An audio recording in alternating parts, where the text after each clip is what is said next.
All right, Bobbers Gene, here's a book for you. This book's called The Hunger Games, and it's about a girl. You might have seen some of the shows. The shows aren't as good as the book. That's almost always the case. The Lord of the Rings might be the only movie series where the movies even come close to being as good as the books. They're pretty good books. But this is a great book. I read this book when it came out, and I think you will like it as well. It's called The Hunger Games by Suzanne Collins. Part 1, The Tributes. When I wake up, the other side of the bed is cold.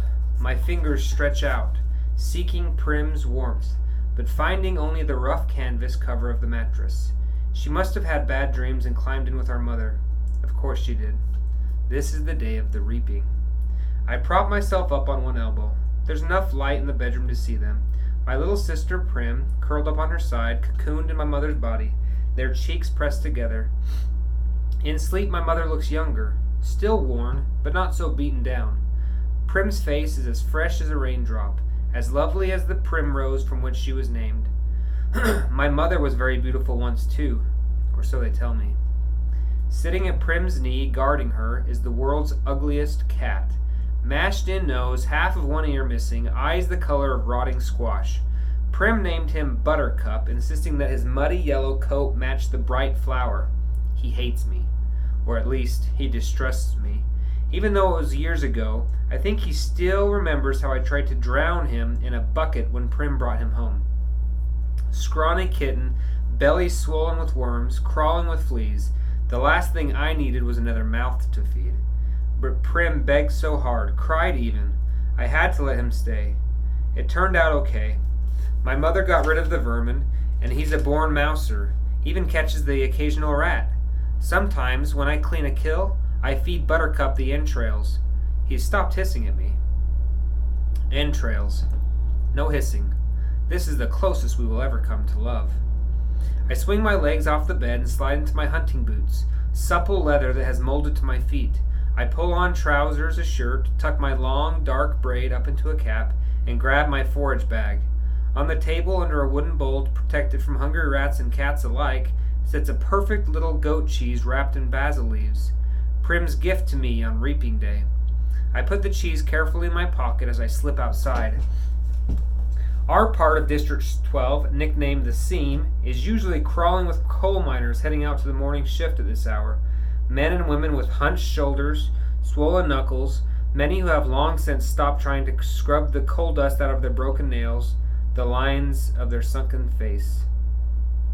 But today the black cinder streets are empty. Shutters on the squat gray houses are closed. The reaping isn't until 2. May as well sleep in, if you can. Our house is almost at the edge of the seam. I only have to pass a few gates to reach the scruffy field called the meadow. Separating the meadow from the woods, in fact, enclosing all of District 12, is a high chain-link fence topped with barbed wire loops. In theory, it's supposed to be electrified 24 hours a day as a deterrent to the predators that live in the woods. Packs of wild dogs, lone cougars, even bears that used to threaten our street. But since we're lucky to get 2 or 3 hours of electricity in the evening, it's usually safe to touch. Even so, I always take a moment to listen carefully for the hum that means the fence is live. Right now, it's as silent as a stone. Concealed by a clump of bushes, I flatten on my belly and slide under a 2-foot stretch that's been loose for years. There are several other weak spots in the fence, but this one is so close to home, I almost always enter the woods here. As soon as I'm in the trees, I retrieve a bow and sheath of arrows from a hollow log. Electrified or not, the fence has been successful at keeping the flesh eaters out of District 12. Inside the woods, they roam freely, and there are added concerns like venomous snakes, rabid animals, and no real paths to follow. But there's also food, if you know how to find it. My father knew, and he taught me some before he was blown to bits in a mine explosion. There was nothing to even bury. I was 11 then. 5 years later, I still wake up screaming for him to run. Even though trespassing in the woods is illegal and poaching carries the severest of penalties, more people would risk it if they had the weapons. But most are not bold enough to venture out with just a knife. My bow is a rarity, crafted by my father along with a few others that I keep well hidden in the woods, carefully wrapped in waterproof covers. My father could have made good money selling them, but if the officials had found out, he would have been publicly executed for inciting rebellion.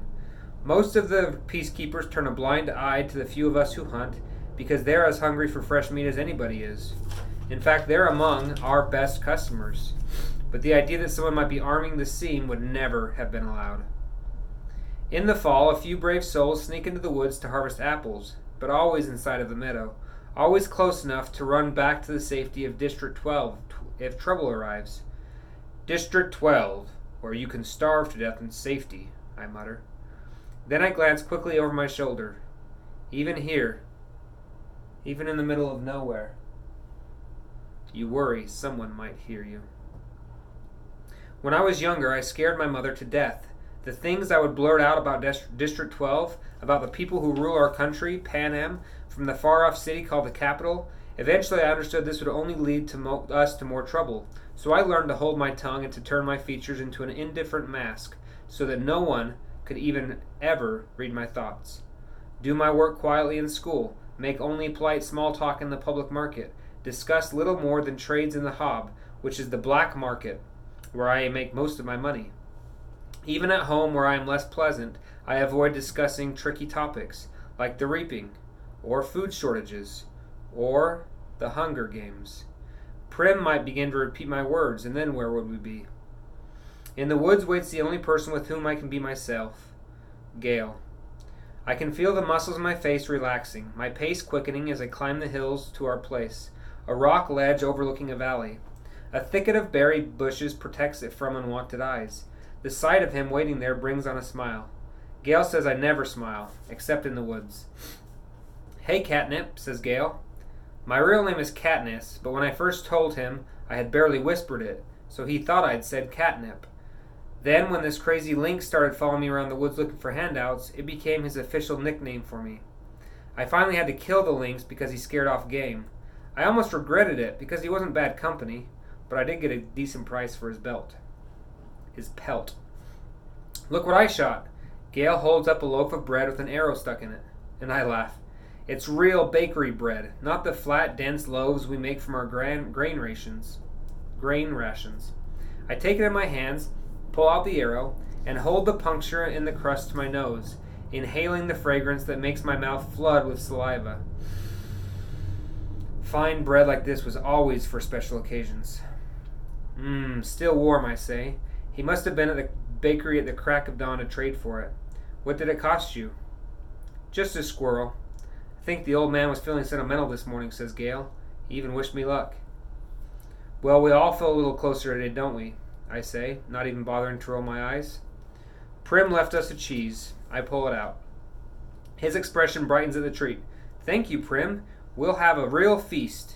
Suddenly he falls into a capital accent as he mimics Effie Trinket, the maniacally upbeat woman who arrives once a year to read out the names of the reaping. I almost forgot. Happy Hunger Games. He plucks a few blackberries from the bushes around us.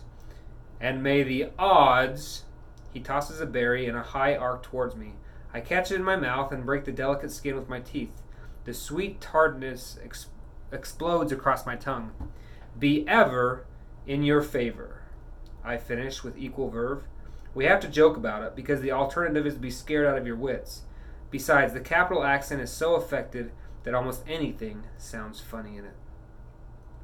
It's on page 8. The rest is up to you, because I don't have any more time in here. I love you. It's a great book. I might read it again. Love you guys. Bye.